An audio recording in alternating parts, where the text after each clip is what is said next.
Multinational companies conducting business on the digital platforms are urging the government to reconsider the proposal to introduce a 6% significant economic presence tax.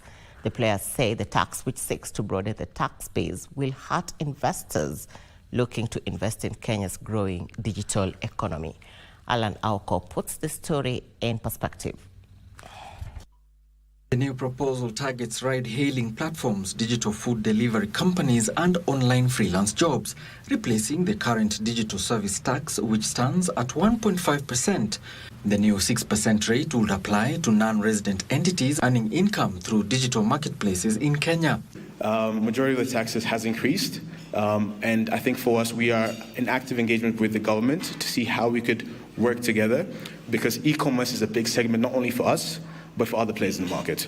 Companies like Bolt say they are confident with Kenya's growing appetite for digital solutions and that their growth depends on demand, which they say will dwindle with more taxation. We are optimistic that the market is big, is huge, but this will also be the question of the tax burden in Kenya.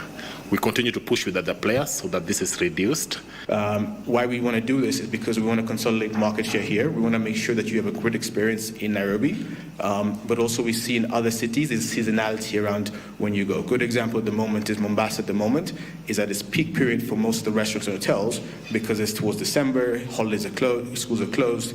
The proposed legislation also includes a minimum top-up tax to address tax base erosion among multinational enterprises or MNEs. These measures set a minimum effective tax rate of 15% for companies with a consolidated annual turnover exceeding 100 billion shillings. The investors were speaking at the launch of Bolt Market, an on-demand delivery service that is eyeing Kenya's growing food delivery market. Now looking into the service, so Bolt Market is available in Kilimani, and it is a delivery-only platform, meaning that you cannot really go to the supermarket and pick it up. So during the COVID period, there's a phenomenon called dark stores, right? So you have dark stores and dark kitchens, whereby customers could essentially order from the app, regardless of where they are, and that's something we adopted for Bolt Market as well. Alan Auko, Prime Edition.